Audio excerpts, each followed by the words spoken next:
Good morning. My name is Mike Reed. I'm Dean of the College of Health and Human Performance, and it's my pleasure to welcome you to the D.K. Stanley Lecture. This lecture series is presented by the Frederick Family Endowment. With the generosity of people like Bill and Marianne Frederick, we've continued to have thought-provoking and engaging speakers like the one we are privileged to have with us today. Bill and Marianne could not make it to today's lecture. However, I know that they and the family are impressed with the speaker and the topic. Please join me in thanking the Fredericks.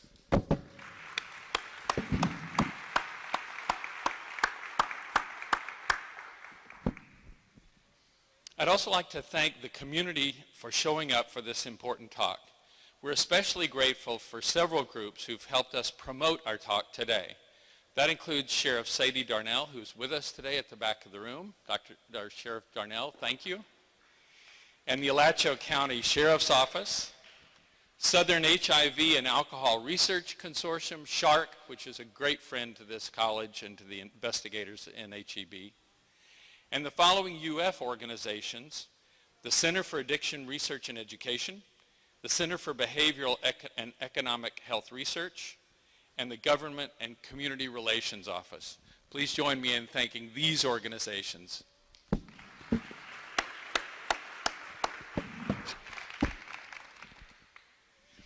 I also want to thank our committee members, Dr. Brian Mills, Dr. Chris Brown, and the committee chair, Dr. Christina Garcia-Gutler, for their work in selecting and organizing today's lecture. Could I ask all three of the committee members to please stand and be recognized?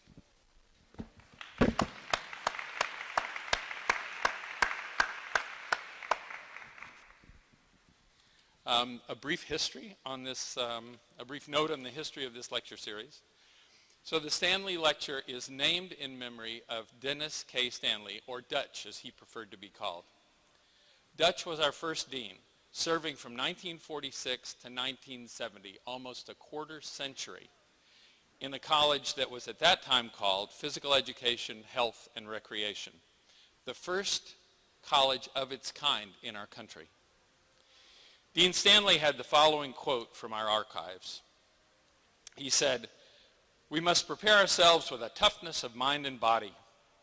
We must know how to relax physically and mentally, and we must be prepared to live in a world wherein uncertainties are the order of the day."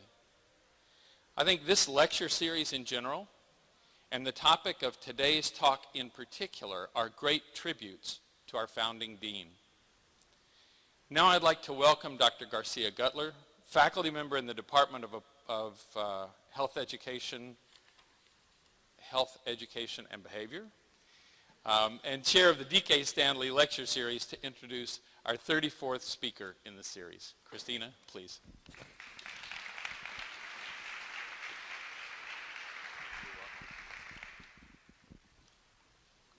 Good morning. Before I get my introduction started, I do want to inform you of an announcement.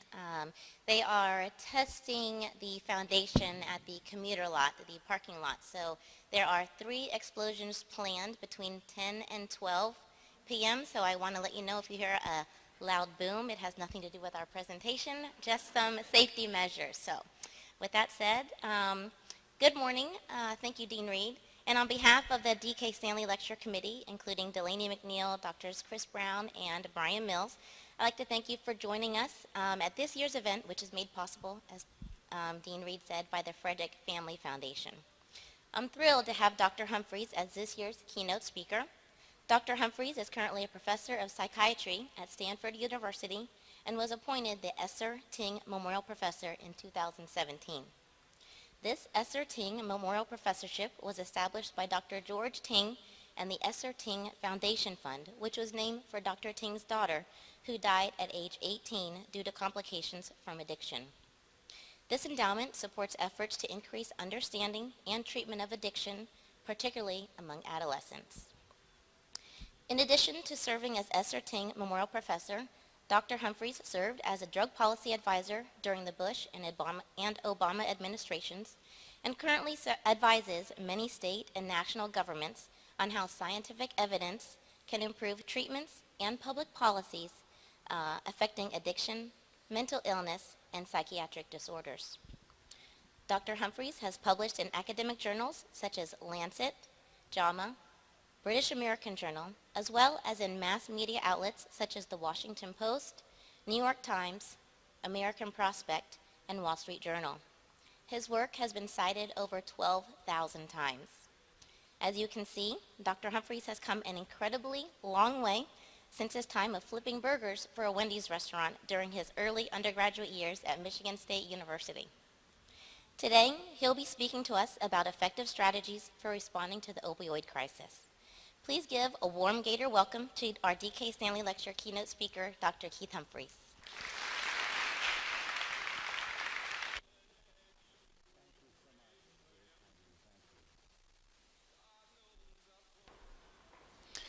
Thank you so much for letting me have the honor of being your Stanley Lecturer this year, and also just for the incredible hospitality and kindness that everyone has showed towards me the last few days. It's been really a joy. And I want to thank the Wendy's Corporation also for helping me get started. I'm going to talk to you today on something that's obviously a quite sad topic, and one that this state has experienced to a particularly painful level, almost as bad as my home state, which is West Virginia. But I will also, I hope, leave you with cause for optimism. There are things we can do that are scientifically valid, that balance the various public health priorities in this space. So it will be as uplifting as possible, even in the context of something that has been really a national tragedy. Okay, let's see if I can make this thing work. All right, okay, good. My slides are up. I can't see them. Okay, so what is this funny picture up there? That is, if you are an expert in the classics, you know Homer. He married Marge. They live on Evergreen Terrace. And he also wrote the Odyssey. And in the Odyssey, there's a story where the heroes are trapped between Scylla and Charybdis, a whirlpool and a terrible monster. And that is a story about the nature of a dilemma. Not all challenges we face in life are true problems in the sense that they can be resolved. Think about cholera. If you can cut cholera by 10%, you're a hero. If you can cut it by 30%, you're a Nobel Prize winner. If you could eliminate it, people would sing your praises for 1,000 years. That is a problem that can be solved. But opioids are not a problem. They're a dilemma because on the one hand, yes, there's tremendous addiction, there's tremendous overdose. Yet on the other hand, they're absolutely essential to the practice of medicine. And if we got rid of all opioids, we would have enormous suffering for people in pain. And that's why this is a really tough issue, and that's why it's truly a dilemma. Some genuinely conflicting values are in play, and a good human being could be pulled in different directions at different times. So I'm going to show you policies that I think can do the best possible to thread that needle and do justice to the good things and the bad things about this unusual class of drug. I don't have any connection to any company in this space at all, and I will not be recommending any medication in particular. So I'm going to start with a story. This is told by a friend of mine. His name is Mike Stein. He's an internist and a researcher. He's also just a very good writer. He's a Pulitzer Prize nominated novelist. I wish I could write like Mike does. And this is one of his books. It's about a patient he calls Lucy. Obviously, it's not her real name, that he's treating for addiction to opioids. And this poor woman is now at a point where she has to take 40 to 50 pills every single day. She's even afraid to get on a flight that's an hour long because she's afraid she will not be able to take a pill over that 1 hour period. And how she describes her situation, you can read Lucy's words, which are, "I don't remember what normal looks like. What you feel every day, I feel only when I take my pill." And that's the face of a lot of addiction. And then you can't help but be moved by that if you spend time working with addicted people and their families. So she has too many opioids, they're destroying her life. Now I'm going to show you a different quote by a patient I took care of. I was a hospice volunteer for almost a decade, and I took care of a young man who very sadly had a brain tumor. And he told me, "The most terrifying thing about my cancer is not my coming death, it's the memory of my grandfather in the hospital screaming for God to kill him because he was in so much pain." And this is the other side of opioids. That's why we actually have to have them. And sometimes when we restrict them, we actually cause suffering we don't mean to cause. There are countries in the world where there aren't any opioids and people die in excruciating agony, and it's a horror. So while we as a country have too many opioids, in fact, in other parts of the world, it's the other problem. So I just want to highlight the dilemma we're faced here.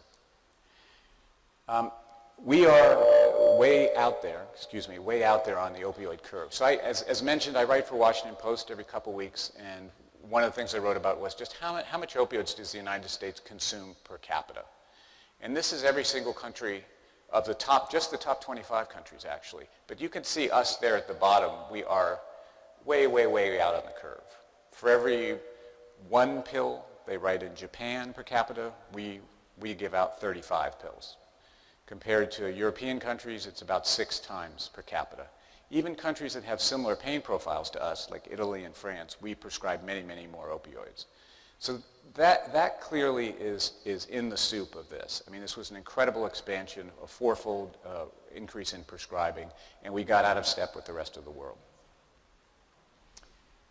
This particular Washington Post piece was retweeted by Ivanka Trump, so my life is now complete.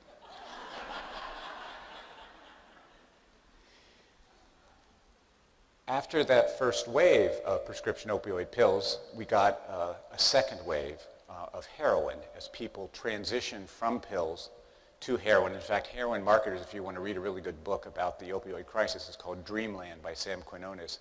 But heroin gangs actually realized that, there's gold in them that are ills. We could go to places like Youngstown, Ohio, and Parkersburg, West Virginia, and recruit people who are addicted to pills to heroin because they could use 3 times as much for the same price.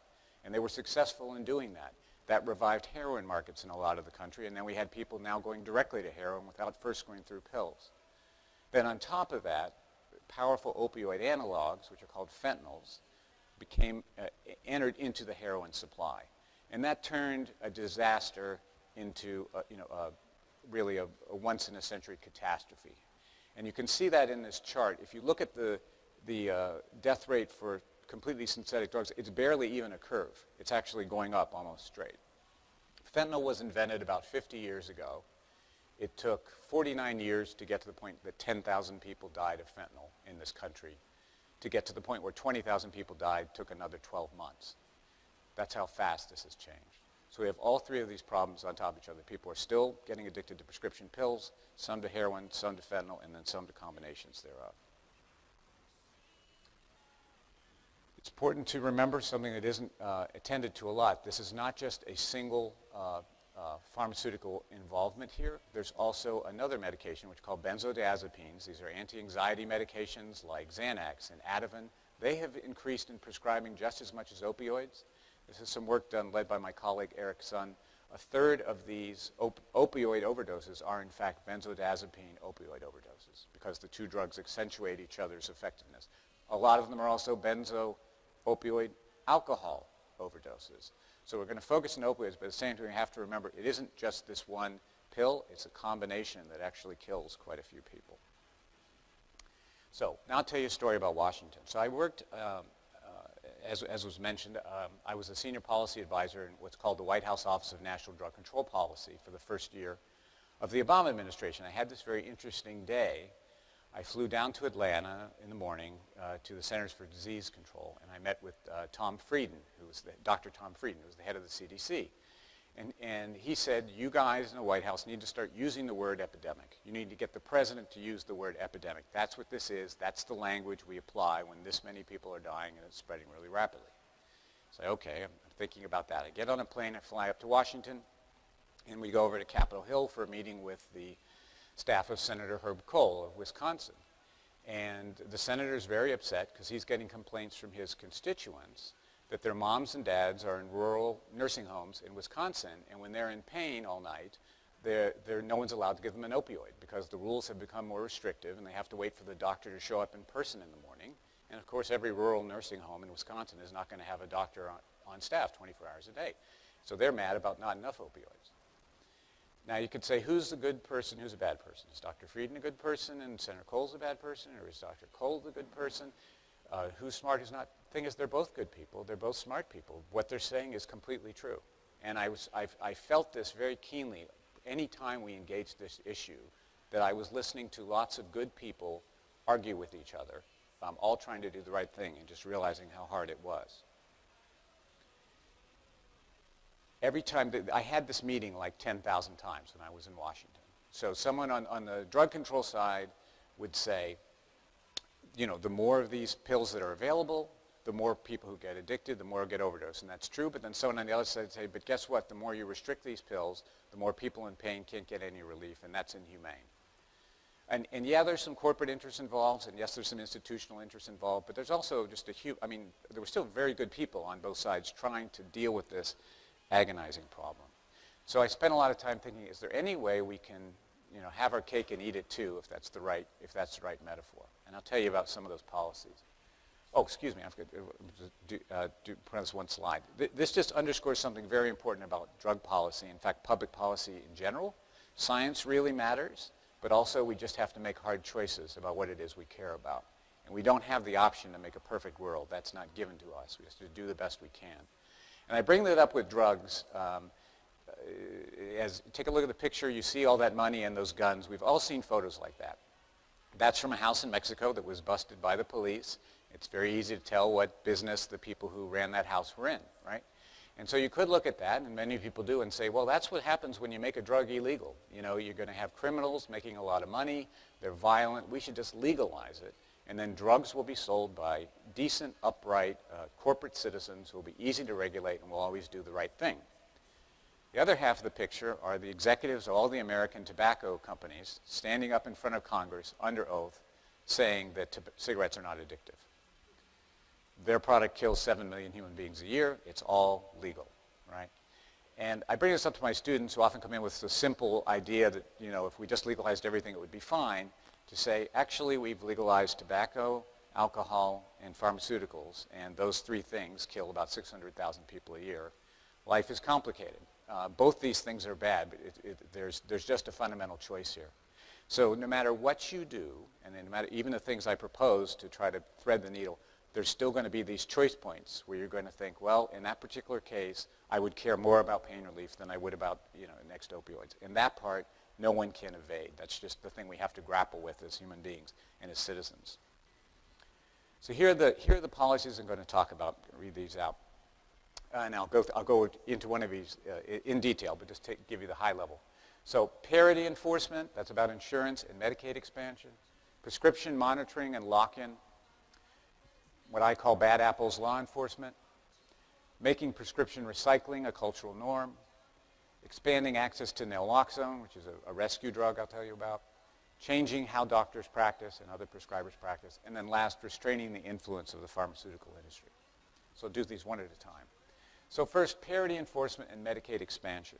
So parity is a law that was passed in 2008 by huge bipartisan majorities in the Congress, signed by President Bush. And what it said was, if you work at a company and you get your insurance from your company, which over 100 million people do, any benefits you have for you and your family, for mental health and addiction, have to be as good as the benefits for everything else. So it's not legal for your policy to say an outpatient visit is $10, unless it's mental health, then it's $25. Or it can't say you can go to a hospital 60 days a year, unless it's mental health or addiction, and then you don't get any hospital benefit at all. They have to be the same. But this has not been enforced.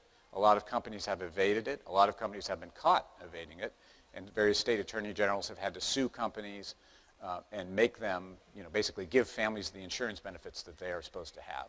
But in the meantime, we've had horrible stories of like people coming with their son or their daughter to get their treatment, and then the company saying, well, we're not going to pay for that treatment even though they have to pay for it. Same thing on the Medicaid expansion side. That's another way to give more people access to treatment, get insurance. Medicaid is obviously public sector insurance. The expansion package that's included in the Affordable Care Act actually says substance use disorder is an essential health care benefit. You have to provide some care. So when states haven't expanded Medicaid, including states that are very hard hit by the opioid epidemic, they've created shortages in treatment. And this is particularly sad because some of these states are very strapped for resources for treatment, and Medicaid expansion would give them a lot, but they didn't do it. It's been nice to see actually the last few years some of the holdout states realizing that they should want to do this, but in the meantime, there's been shortages of treatment.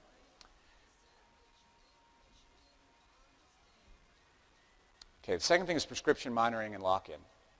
So as I mentioned, I'm from West Virginia, and I was really stunned by this study by Hall and JAMA pointing out that 1 in every 5 people who was found with an opioid overdose was holding prescriptions from 5, 6, 7, 8, 9 doctors. And so this is a practice where you go in, you tell the first one my back hurts, the second one my knee's injured, and so on. You don't tell them about the other doctor, and you're able to then get all these different pills. Now some of these folks are just running a business. They're not addicted. They're just gathering a bunch of pills and selling them. Other people are addicted, and this is a way they're in a desperate situation. They need a huge number of pills, and so they're lying, but they're not trying to rob anything from anybody. They're just under the power of very intense opioid addiction. So what do we do about that? Well, there's a couple things we can do.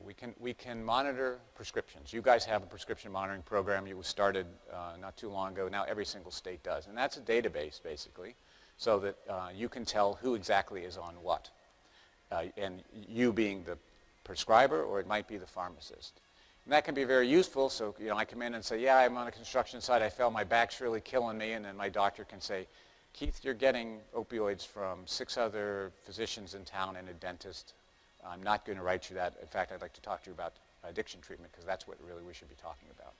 Or other times it might be something like it's a more innocent thing where, Keith, I see you're under the care of a psychiatrist for anxiety disorder, and you take Ativan. Is that right? Yeah. Well, the thing is, if you take Ativan and you take this Vicodin at the same time, it can kill you. So let's think out another pain management strategy for you so that we don't have that kind of incident that would harm you.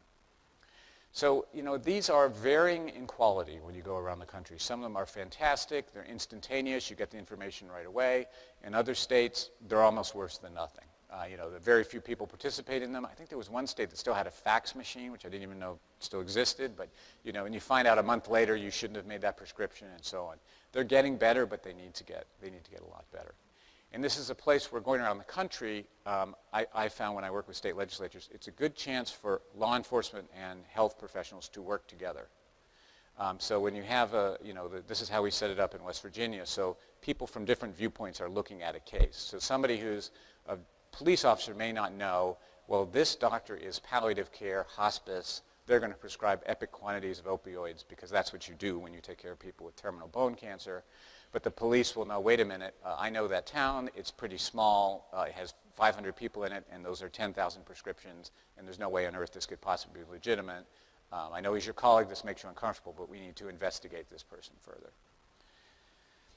Parallel to that are, let me see if I got a slide on lock-in here. Okay, so lock-in is a sort of a different way of going about this. This is from the payor side. Who else knows when Keith has 5, 6, 7, 8, 9, 10 prescriptions? The answer is the person who's paying for them knows. So if I'm enrolled in Medicaid and I'm making the circuit round and round and round, all these bills are going to show up in someone's office. And lock-in allows a state Medicaid program to say, we're going to look at the most extreme people, the top 1/10 of 1%. And usually these will be people who have 3, 4, 5, 6, 7, 8, 9 prescriptions. And then you write that person a letter and you say, Dear Dr. Humphreys, we see that you have all these different prescribers. We're not making a judgment whether this is legitimate or not, but we do know it's not safe, and we're not going to pay for it. Tell us which doctor you want. That doctor will be responsible for all your care. We will pay that doctor for your care, but we're not going to pay everybody in town to give you all these different things. Now, if it's legitimate, that's good. If it's not legitimate, that's good. Either way, the person's going to be better off. So this has been done in Medicaid. It works reasonably well to reduce doctor shopping. People usually put in it for a particular period. Sometimes people get around it. They start paying for cash to get outside their insurance program. That can definitely happen. And if it doesn't exist in all insurance programs, there's another way. There's plenty of people who have more than one source of insurance. But it was just passed by the Congress that this would be a part of Medicare as well, actually, as of this year. So that's another place it could potentially be done. And right now there's a lot of debates going on, I think healthy debates between Center for Medicaid Services and the Congress about how broadly that should be done and what you should do. You don't want it to be punitive for people who need a lot of medications. At the same time, you have to be realistic. Just because you look like grandma doesn't mean you can't have an addiction. Contrary to stereotype, there are plenty of older people who have problems with drugs, and just like there are young people. So having that tool available is really important. This shouldn't compromise anyone's pain relief. It shouldn't put anyone at greater risk, and it actually saves money too. So I think it's hard to be against this. Okay, what about bad apples law enforcement? This part of my talk is the least popular with my doctor friends. You know, doctors don't like the thought that law enforcement can interfere with their practice with the patient. I understand that. And for the most part, that's totally unnecessary.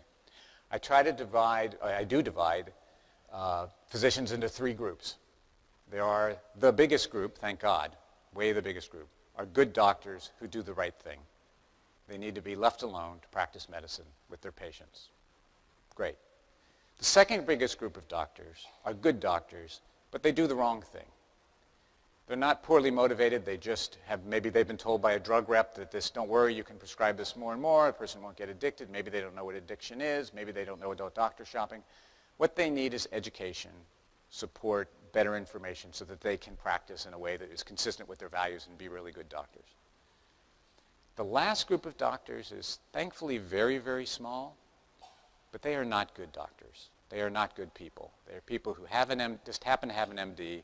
They're running a destructive criminal operation, and there's no state in the country, I think, that knows this better than Florida.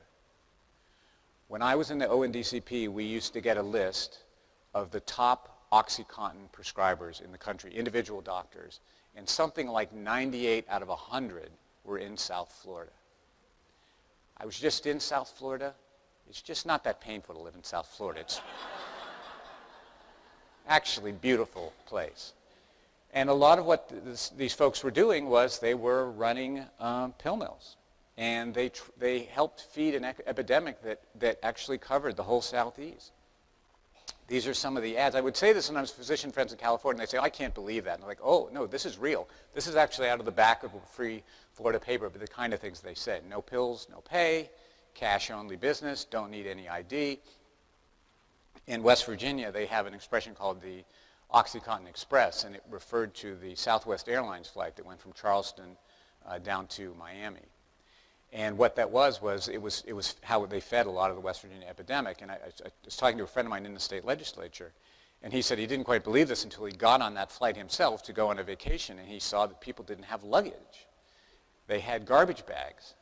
And they flew down that morning, and he was in family getting together to go off to do their beach thing. These folks were just running out, and the pilot said they'll be back tonight with those full garbage bags full of pills.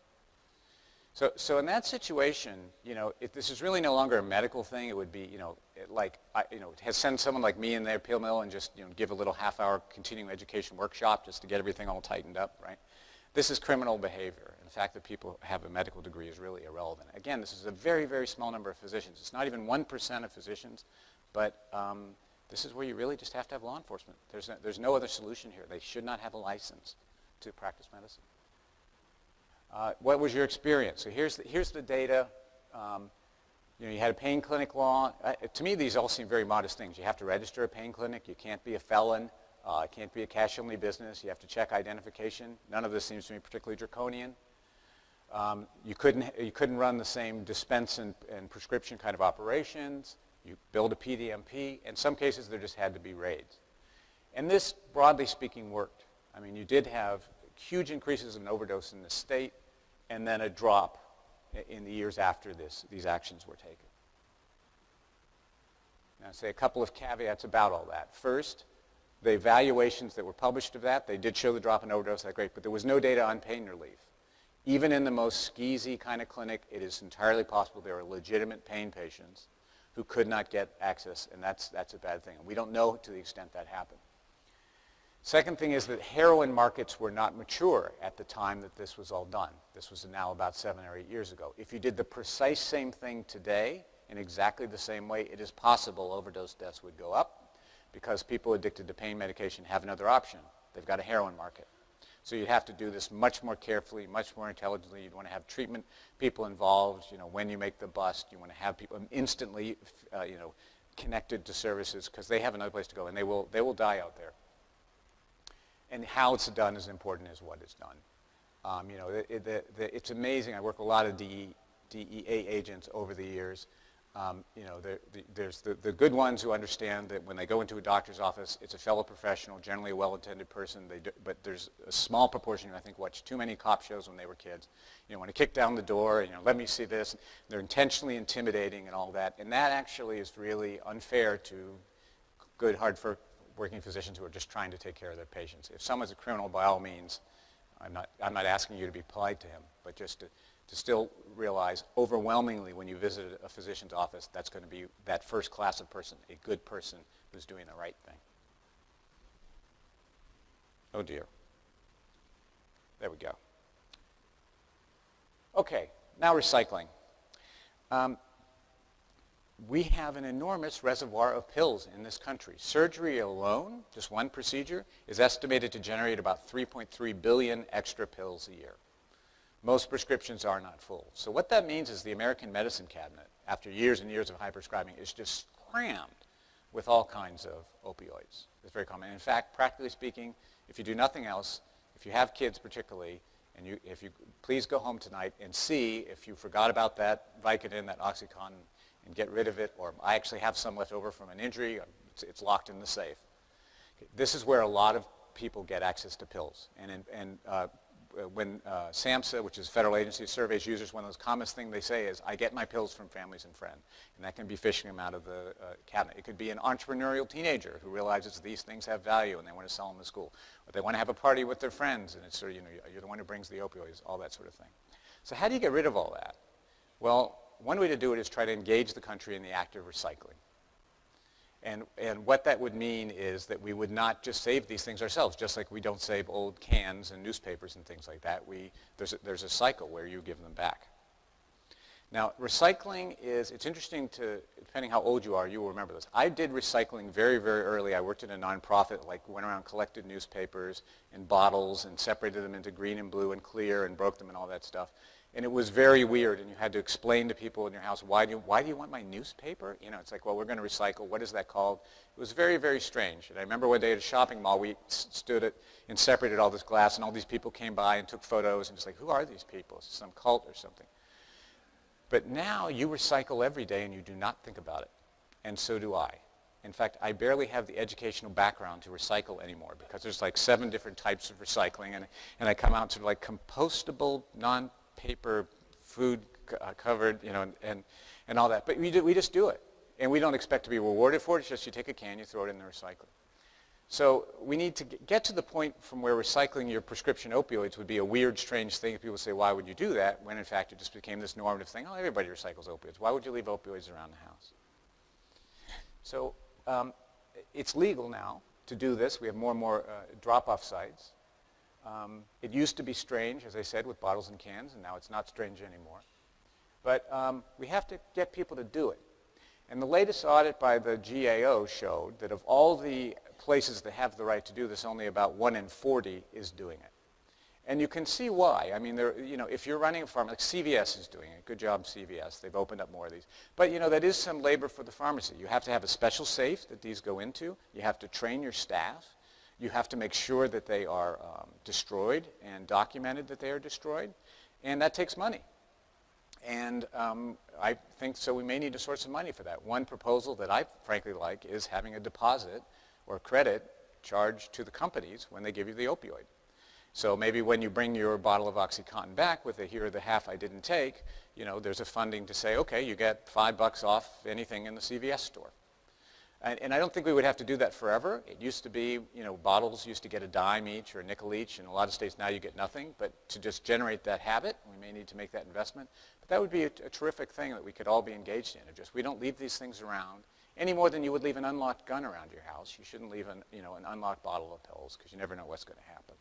And again, that is something that does not harm pain patients. These are the pills that weren't used. I just think it's a clear win-win. Okay, naloxone. Naloxone, who's heard of naloxone? Just good, great, that's fantastic. I used to, when I started to talk about it like 5 or 10 years ago, there would be like one person in the room and they thought I would mean naltrexone. So it's good people have heard of this remarkable medication. So it's an old drug. In fact, it's a generic drug. It was used a lot in the 1960s during the heroin crisis. Every emergency room worker would have used naloxone to revive somebody for heroin overdose. And then it was just kind of forgotten about, and it's come back again for a very good reason. What it is, it's an opioid antagonist.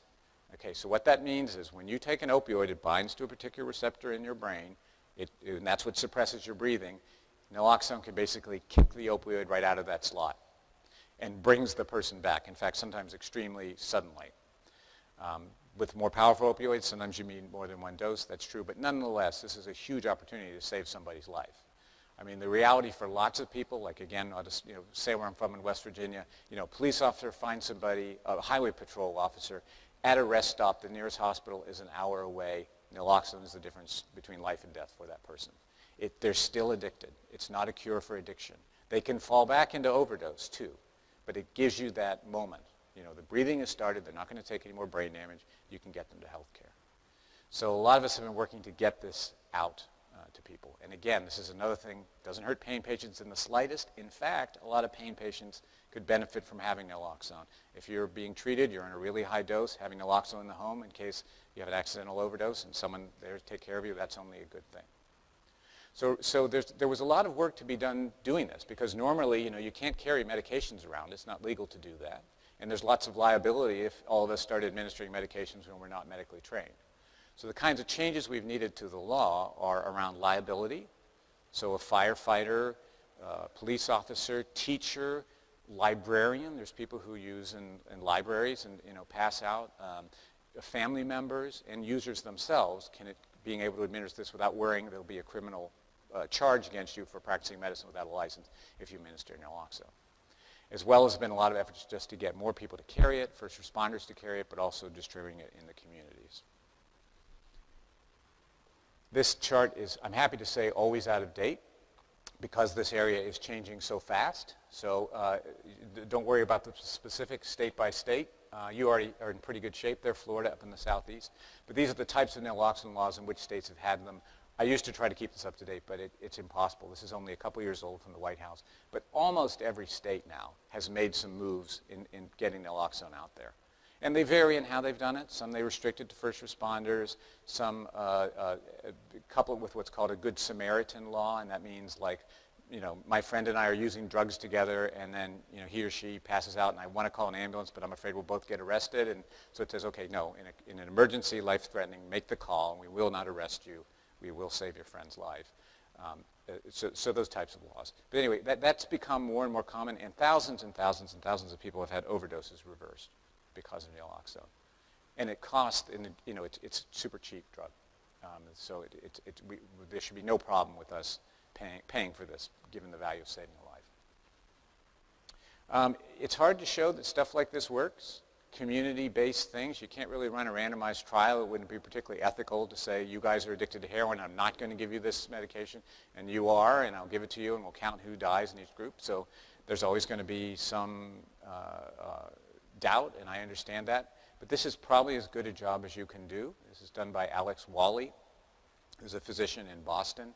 And what it showed is that they compared communities where they did a lot of outreach with the community, trained people, and here's how to recognize an overdose, here's how to put somebody in a rescue position, here's how to do CPR, here's naloxone, here's the number you call, here's what happens when you call 911, all that. And they showed that the communities where they had the most penetration with the most people taking it up had lower rates of people dying from overdoses.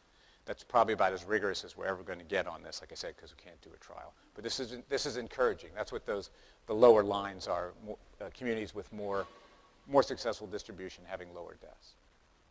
So this is something we could all get behind, I hope. Next is changing how doctors practice. Got to think back to that first slide with the United States being way, way out there, all right?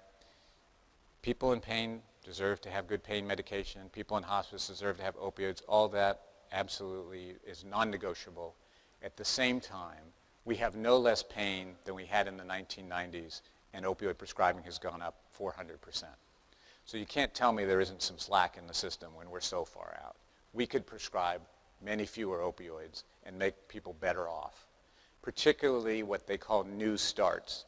In other words, for a lot of this would be about not so much the person who's stable on a long-term dose of opioids and is doing okay with their pain, but someone who comes to the emergency room with a twisted ankle, not having them walk out with a bottle of pills, which happens all over and is really not necessary. An uncomplicated wisdom tooth extraction. 50,000 times a year, that happens in this country, and dentists give it opioids. There are whole countries where that is never done, never. Things like that, there's a lot of low-hanging fruit. But to do that, we have to change how doctors practice. And the best way for that to happen is for medicine to change itself, I think. On the other hand, sometimes knowing that someone is watching helps us all change a little more quickly. So the best example I ever saw this was Senator John McCain of Arizona. This hearing on, it was the NFL, it was hearing about football and complaints about antitrust. And what he said more or less was he sort of listened to all the executives and he said, you know, this sounds like a complete mess. And so I'm going to call you all back here in a year. And if you haven't got it sorted out, I'm going to get Congress involved. And we will really mess it up. It's going to be much worse than it is right now. So clean it up. Don't make me do that. And that's the way I felt actually when I was in White House. I felt like my mom yelling up to the attic, don't make me come up there. You know. I didn't go there because I want to police physicians. But on the other hand, if people don't police themselves, that's what happens, right? So the best is to have within medicine, and this is happening definitely all over the country, is doctors talking to doctors, nurses talking to nurses, saying, look, we can't keep going on this way. We don't want to hurt our patients. We want to help our patients. And that means we have to practice differently. And there's a whole science about how to do this, how to change organizations. Some of this comes out of the health field, but actually some of it comes out of the literature on businesses and things like that. It takes champions. It takes people who are respected. A good smart hospital say, everybody looks up to Dr. Jones. She's considered caring, smart. She knows the science. Let's see if she's willing to be our champion on returning to safe, intelligent, helpful opioid prescribing. Needs feedback. A huge number of people, there's no reason. It's very hard to keep track all day long. How did I prescribe today? Even harder, how did I prescribe this month? Even harder, how did I prescribe relative to other people like me? Well, you can do a lot of that with information if you have a good electronic medical record. And just that information is actually quite powerful, people, to know, look, like, you know, the average person who's taking care of patients like you is down here, and you're up there. Why are you doing that? Shouldn't be punitive, but it also shouldn't be completely consequence-free. Somebody who is in a position of responsibility needs to say, you know, we're looking for change from you. This is not, we're not looking to punish you, but we are looking for you to prescribe medicine more similar to how the rest of people are, or practice medicine the way most other people are. We need everyone to know opioids are not the only thing for pain. This is, my friends in pain medicine say it just gets to be an automatic thing. Pain means an opioid. There's like 100 medications other than opioids that can be helpful in pain. There's some clinical trials recently for joint back pain showing that non-steroidal anti-inflammatories work as well as opioids without the side effects. Opioids are terrific for acute pain, for sure, short-term pain. But when you go out in the chronic pain studies, they don't actually look that great. So the other things we can do, sometimes it's actually not another medication that the person needs. They need physical therapy. Actually, there's some good studies. Psychotherapy sometimes helps people in pain. So breaking that thought, both in the mind of the physician, but also the patient, to think a good doctor will give me opioids when I'm hurting. No, not necessarily. Need to break the habit of 30 days. Some people think there's something magical about 30 days. And so, if you come to the emergency room with a broken wrist, here's a 30-day. But there's plenty of things that do not take 30 days. And so it's been good to see more and more. If you've been to an ER recently, you may have walked out with 2 pills or 5 pills or a 3-day supply, basically matched to the severity of your problem. There's nothing magic about a month. Sometimes, that makes it easier for the physician or particularly a dentist because then I don't have to worry they won't run out, I won't get a phone call. Well, I know that's a pain, but that's why we entrust you with all this responsibility. Is you got a hard job, so we want you to prescribe appropriate to the situation. Letting people know that it's dangerous to give other people your opioids. Some of this is very well intended. I had this when my knee was bad. Why don't you take it for your bad back? That's illegal. It's also just dangerous. Telling people not to do that.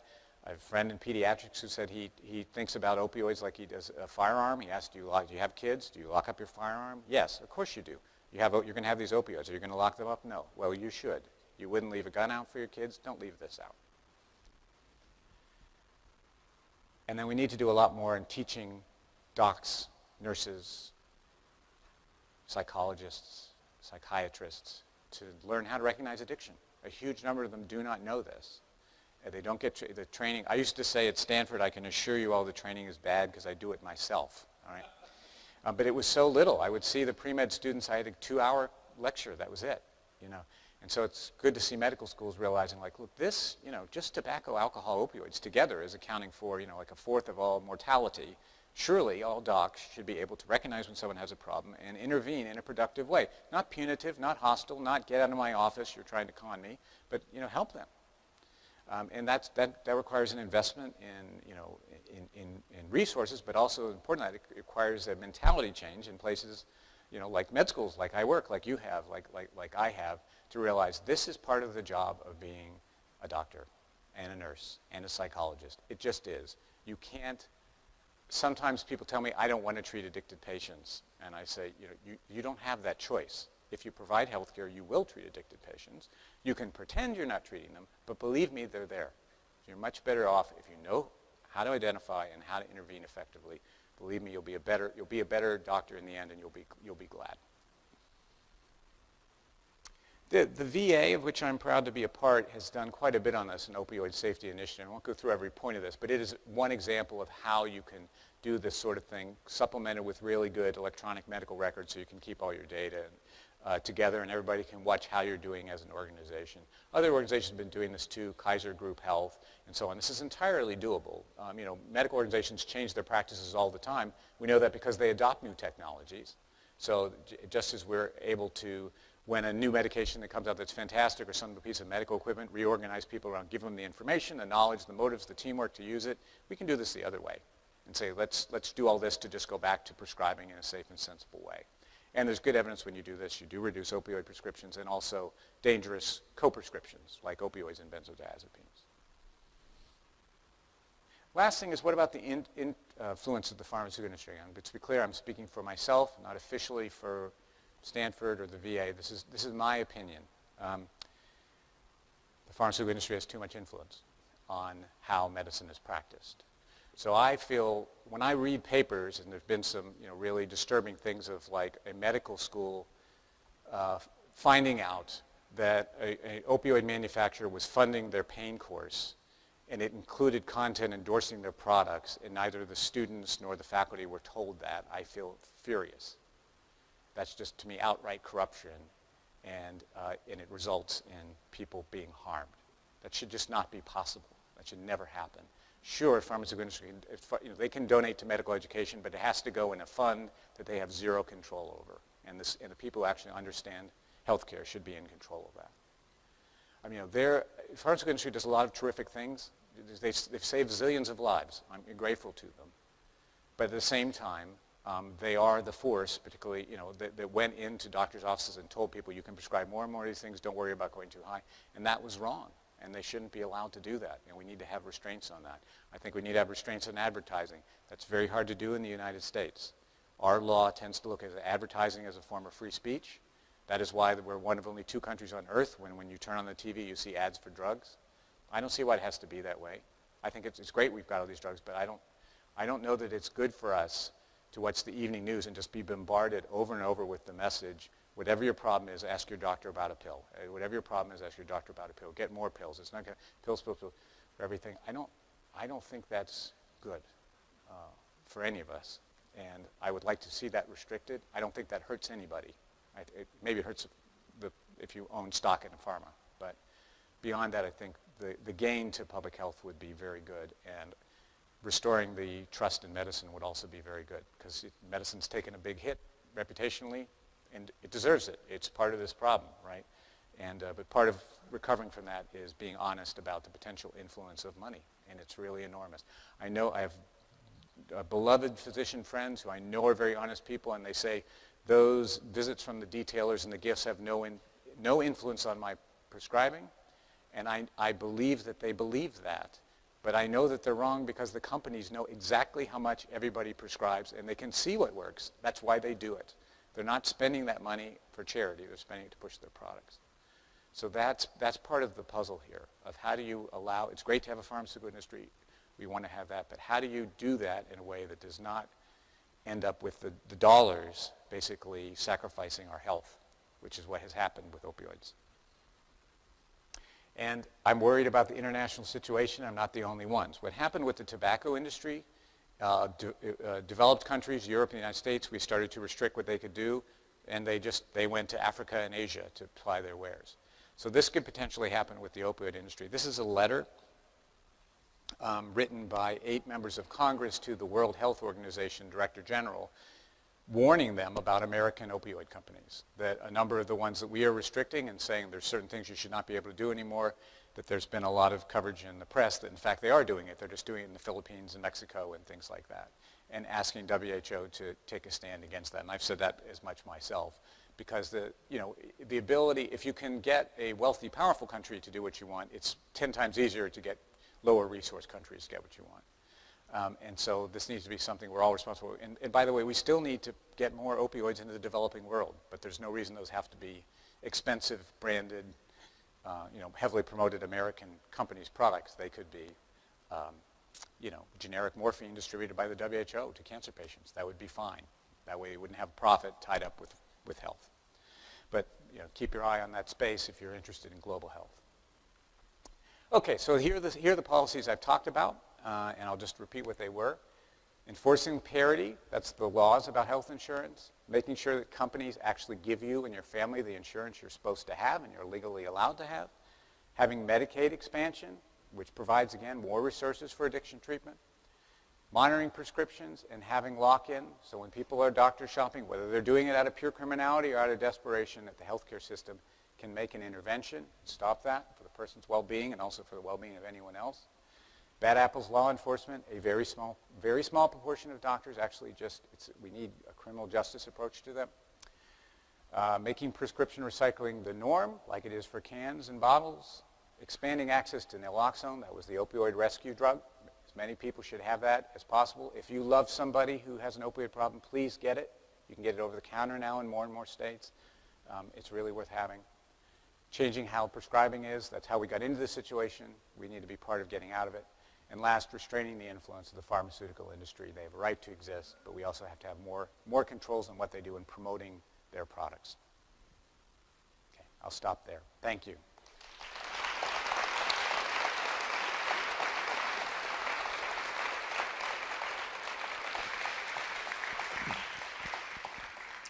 Thank you so much, Dr. Humphreys. I'm going to open up these next 10 minutes for anybody that would like to ask Dr. Humphreys questions about his research or about the presentation that we've seen today.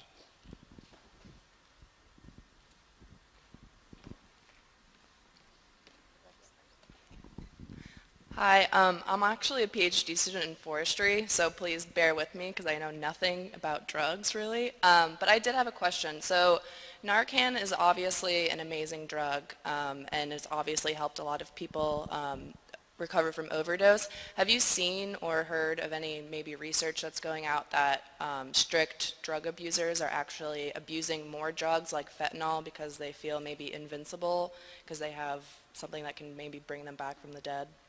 So all safety innovations have some potential to generate risk compensation behavior. That's how we talk about that. Here's a factual one. Seatbelts make people drive faster. That is very well established. However, the lives saved from wearing seatbelts is so enormous that it trumps the impact of that first behavior. And I think that's what you would see with Narcan.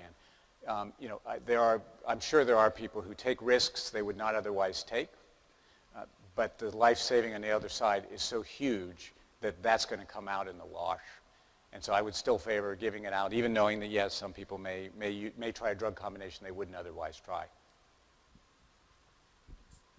Thank you for your talk. I'm a graduate student in the College of Pharmacy. One of the things that you talked a little bit about was parity for insurance, and particularly for rehabilitation. And you did mention naloxone, but what about programs for things like methadone, buprenorphine, pharmacotherapy? Do you see a role that especially government and health can play in that, and managing not just the onset of addiction, but also recovery from addiction? Thank you for saying those words. I can't believe I got to the end of the talk without mentioning those medications, so way to go. Yeah, we actually can treat opioid addiction. I mean, that's the only good thing. It's like, unlike cocaine, where we've spent a lot of money trying to get a good medication and don't have one, we have three terrific medications that help a lot of people, and those are methadone, buprenorphine. They work by basically activate the same receptor at a lower level and get people stable, and it's amazing the changes people go through when they get off of heroin and onto those medications. And then the third one is called long-acting naltrexone, and it's an injection that lasts for a month and blocks the effect of opioids. And these are life-saving medications. Every treatment agency should have them. They should be covered in all Medicaid programs. Buprenorphine is very well covered in Medicaid around the country, at least according to the research we've done. Still, some places don't cover methadone. We just got methadone maintenance covered by Medicare in this last congressional package after 40 years post-Medicare. That was a really good thing. There's still places that don't offer the long-acting naltrexone. But that's definitely part of it. Insurance should cover that. Some people balk at the prices. They're really methadone is like generic. It's like less than $1 a day. Buprenorphine costs a bit more. Even naltrexone, when people look at it, they go, oh, that's whatever it is, $500 a month, $1,000 a month. Cancer treatments, biologics, cost $50,000 a month, and nobody bats an eye. The only reason anyone cares about it is it's addiction. We can't spend any money on an addicted person. Yeah, we can. We should.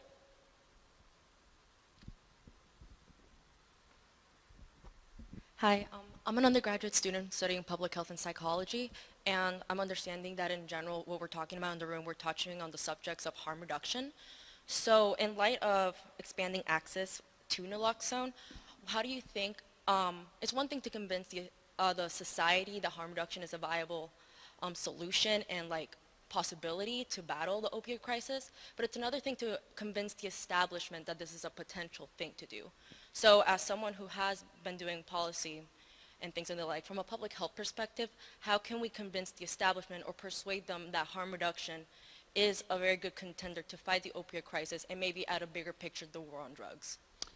Thanks for the question. Just so I understand it, who are you thinking of specifically when you think of the establishment? Government at large, I guess. All right, could you have the mic? Sorry. I suppose policymakers at large, those who are trying to move policy, I understand there's an importance in policy-informed decision-making. So probably those who are in charge in policy-making and things of the like. So, and whoever you consider the establishment, because I understand it's a very generic term. Yeah, okay, thank you, that's helpful. Because one of the things I would say is some people think of the police as the establishment, but in fact they've been terrific about naloxone. I've worked with police all over the country about naloxone, and lots of them are carrying it, and it's hard to find an officer in an opioid-afflicted part of the country that hasn't saved a life, so that's been great. And there are definitely, though, needle exchange is still, I think, the federal amendment is you can't use money for needle exchange. There's resistance to that. There's also resistance to treatment, too. There's people who feel it's not a health problem, it's a character problem, and you should punish them. That's very hard to change with science. Those are pretty deeply held cultural views that have actually evolved over centuries. At the same time, what is that expression? There's no atheists in foxholes.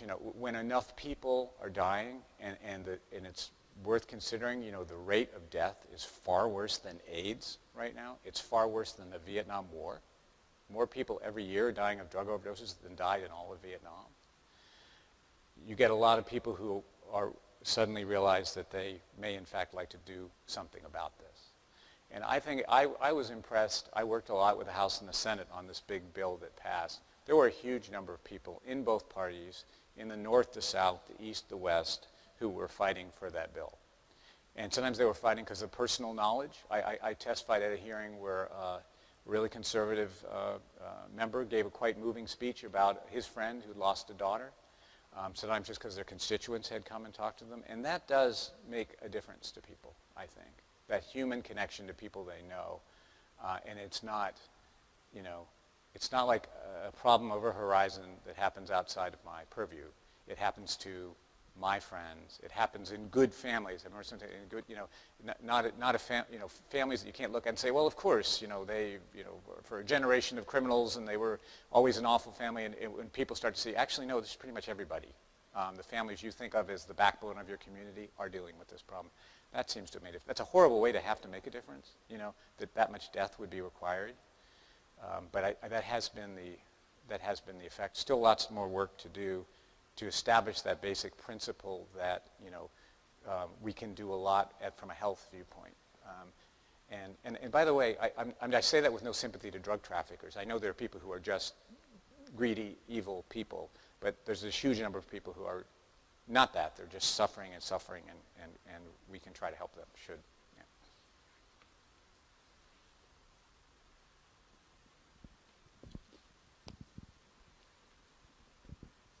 Florida recently passed medical marijuana. Is there any impact of that on future addiction? Probably not. There's been some papers showing correlations between medical marijuana being legalized and opioid overdose rates. And they've been really hyped, I think, in part because maybe people are understandably desperate for an answer, and also maybe the medical marijuana industry has hyped them. But I regard those as very weak studies.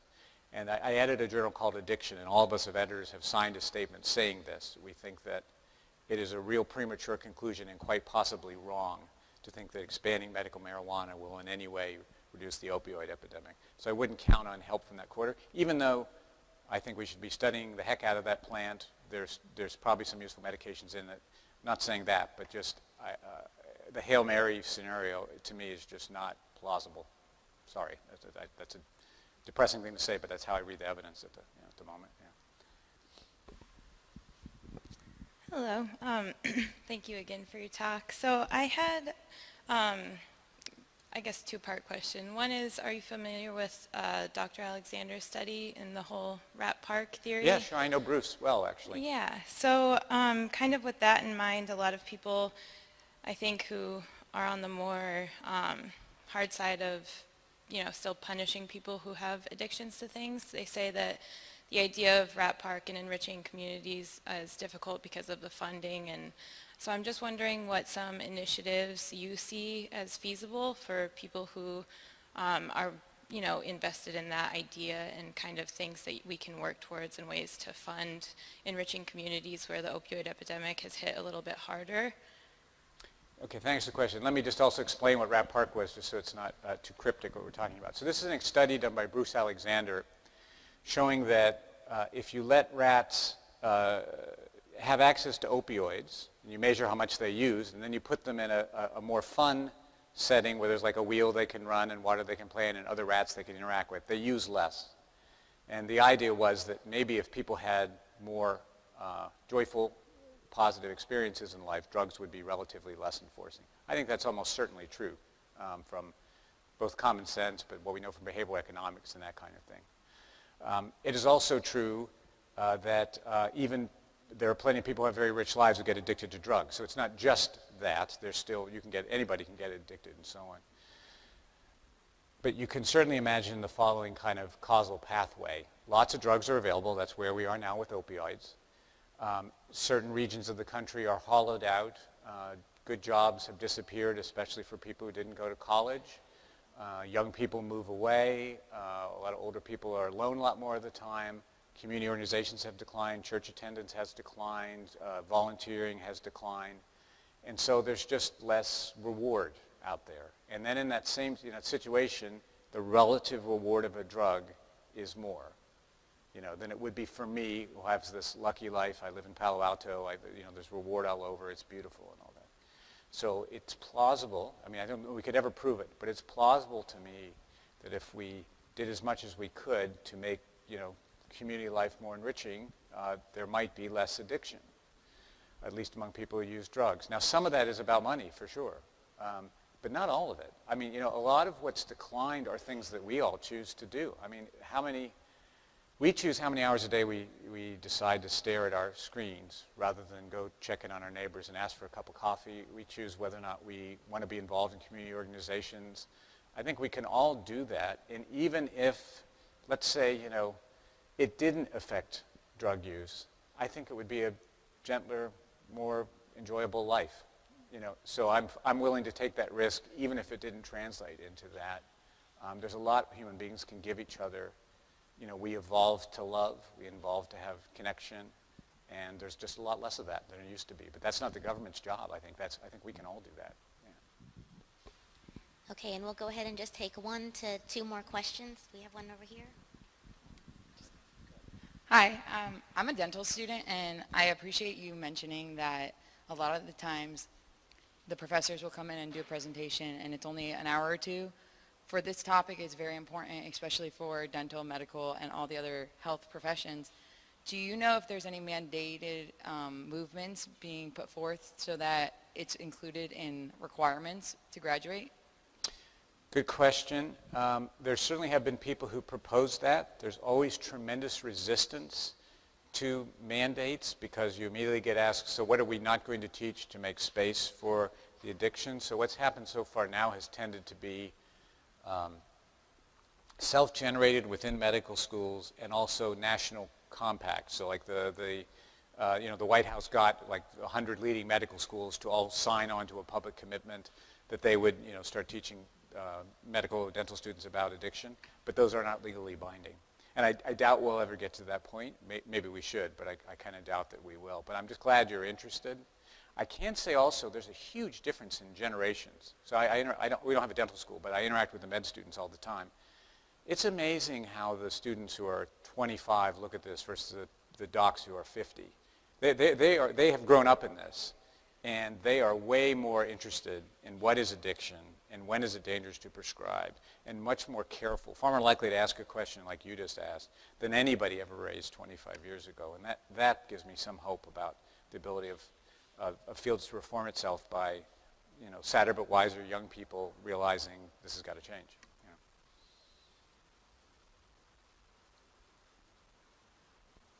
Okay, and our last question.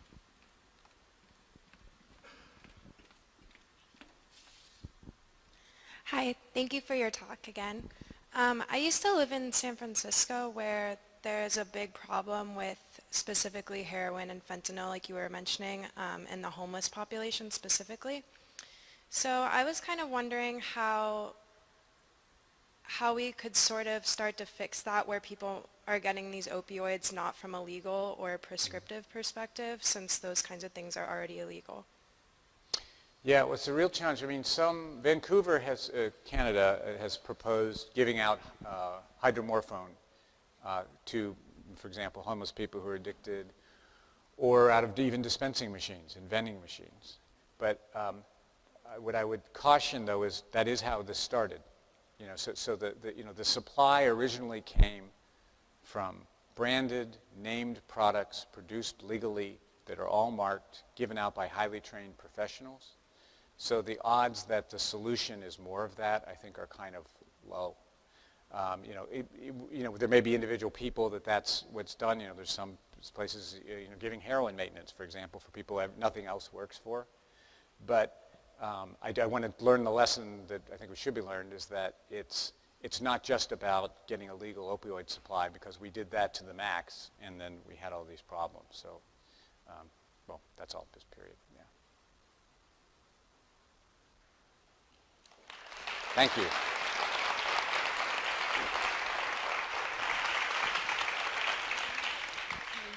Well, thank you, Dr. Humphreys, for being our keynote speaker for Thank the you. D.K. Stanley Lecture Series. You had a fantastic talk, and thank you all for attending as well. We have this plaque and honorarium to give in our appreciation from the College of Health and Human Performance, as well as from the Fredericks. So, Thank you. My thank own you so gator. much. Thank you. Yeah. Oh, sure.